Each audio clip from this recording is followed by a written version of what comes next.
What's up, guys? This is the Gospel According to Mark with a C. He is I, and I am he. Just taking some time to tell you exactly what's on my mind. And guys, I'm going to share a few words with you on Patrick Stewart, Mr. Professor X, better known as Jean-Luc Picard. Or at least he used to be. You know, it sounds like Han Solo. I used to be.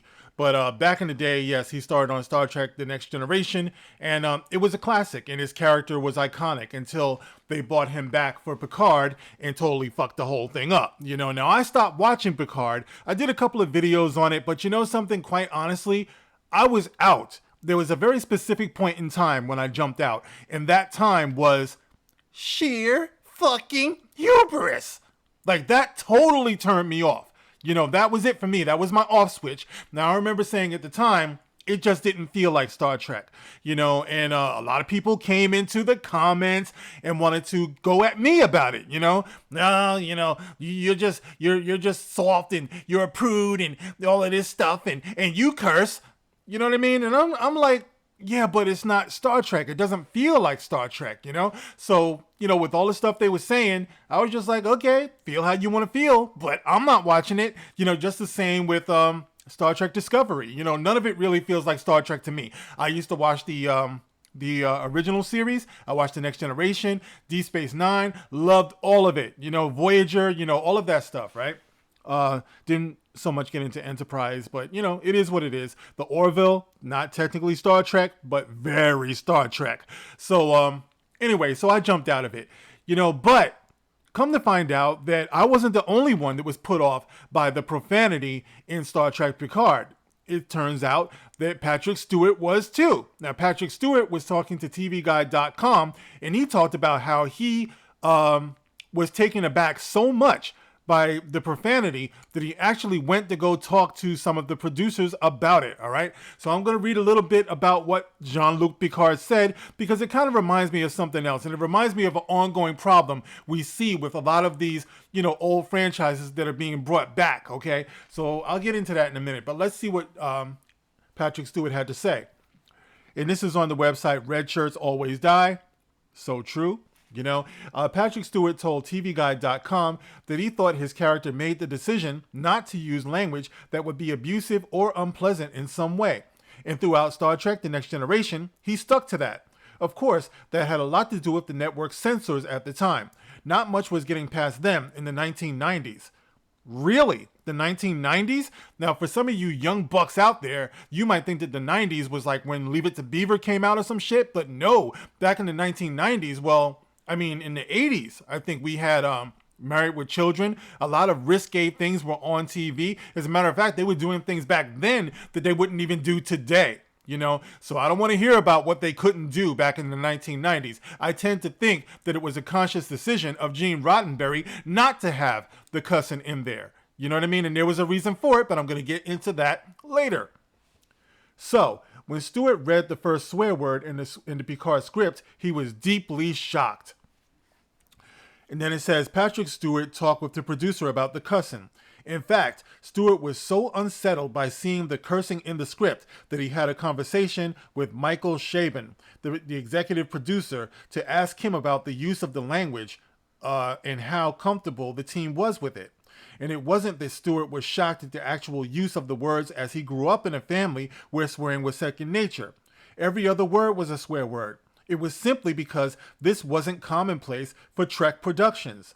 Now, you can even hear words on Star Trek Lower Decks, the animated series, now in its second season. Never watched that. If anybody's watched that, tell me how it is. I won't fucking watch it anyway, but I do value your opinion. That you would never have heard, even on Star Trek Enterprise, which ended in 2005. And is there a particular reason for the cursing? No, other than just because it can be done now. So they're doing it just because you can do it now, okay? As Aaron Harberts, the co-executive producer of Star Trek Discovery, said in an interview with the AV Club, because we're streaming, so we can do whatever we want. He sounds like a jackass. Okay, listen, okay, let me finish this. So, the strong language probably isn't going away anytime soon, and for those who have issues with it, they'll have to hope the shows eventually make it to regular television where stronger words will be censored. I mean, you can watch The Walking Dead on AMC and they're always saying shit and all that stuff. But anyway, So they're doing it just because they can.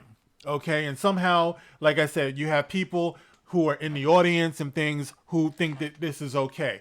Now, listen, I had somebody point out to me, why would you object to cursing? You're cursing in your videos all the time. See, let me explain the difference to you there, little Bobby. Okay.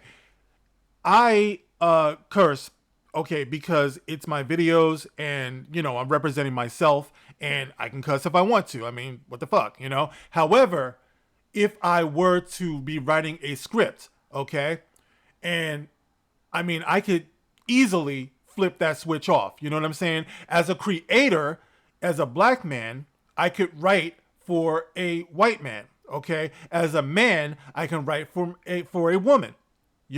As I mean, you get where I'm going with this. You know what I'm saying? And you know why I could do that? I could write for a robot and not be a robot. Because it's about imagination, dumbass. So this is what I'm talking about. And I believe in Star Trek, it was just that. It was about imagination. And of course, for those of you who remember Star Trek 4, I believe it was, The Voyage Home. All right, they actually addressed this, right? When Spock confronted Kirk about cussing, specifically, okay? So let's read some of that dialogue here. Spock says, "Admiral, may I ask you a question?" And Kirk says, "Spock, don't call me Admiral. You used to call me Jim. Don't you remember? Jim. What's your question?" Spock says, "Your use of language has altered since our arrival. It is currently laced with, shall I say, more colorful metaphors, double dumbass on you, and so forth." Kirk says, "You mean the profanity, Spock?" Spock says, "Yes." Kirk says, "That's simply the way they talk here. Nobody pays any attention to you unless you swear every other word. You'll find it in all the literature of the period." Spock, "For example?" Kirk, "Oh, the complete works of Jacqueline Susan, the novels of Harold Robbins." Spock, "Ah, the giants." Okay, so, that was a nice little humorous moment there in Star Trek 4, The Voyage Home, which was a classic, by the way. I loved all of them, actually. Even the bad ones, I loved them. Anytime you had, the original team together, I just loved it. But anyway, so I always took that to be, like, the implication was that once humanity moved on from a certain phase, like, they kind of challenged themselves to hold themselves up better. After all, they were part of the Federation. They had to project themselves and, onto other cultures. They had to be their best selves. You know what I mean? So, if they did put in a cuss, it usually was for dramatic effect. It wasn't something they just did gratuitously. You know what I mean? You just wouldn't hear somebody just be like fucking, like just talking like me, there. And even if I want, like I said before, if I wanted to, I could flip that, but it's just the way I choose to present myself. But when you're talking about Star Trek, I think Gene Roddenberry went out of his way to have an optimistic look on humanity. He dared to imagine humanity at its best self, past discrimination, past sexism, past vulgarity. It's just how it was. So to see these people say that we're doing it just because we can, like we can't get out from who we are. We can't get away from ourselves. We have to represent ourselves as we are now. This is what's infecting science fiction and science fantasy now. Because they feel like they have to represent everything that's going on today, and they don't dare to have an imagination to look past their own selves. It's vanity, and vanity gets in the way of imagination. So, there it is. And it's funny how you see Patrick Stewart doing the very same thing that Mark Hamill was doing when he went to Rian Johnson and said that he fundamentally disagreed with the way they were presenting Luke Skywalker. Patrick Stewart just about did the same thing. But these guys, they sign on the dotted lines. They're under contract. They have to do what they have to do. They're virtue signaling. A lot of them got like TDS, so they're all like crazy anyway. So, unfortunately, like I said, the art suffers. But I just wanted to share that with you guys because this is part of what the problem is. These so-called writers and producers can't see past themselves. They're injecting, like a good artist, you don't hear their voice in their art. because that can be a distraction. If you're reading a book and the book is about science fiction, science fantasy, some old Game of Thrones type stuff, and you just hear the preachy tones of the writer and creator in there, you'll never be transported away to another world. It gets totally in the way. So anyway, guys, like I said, this is a cautionary tale. I just wanted to put that out there because it's a great indication of what the problem is these days. We need to get these people up out of what we love because their ego and their vanity is stopping us from having the classics that we used to have. So anyway, you let me know how you feel about this.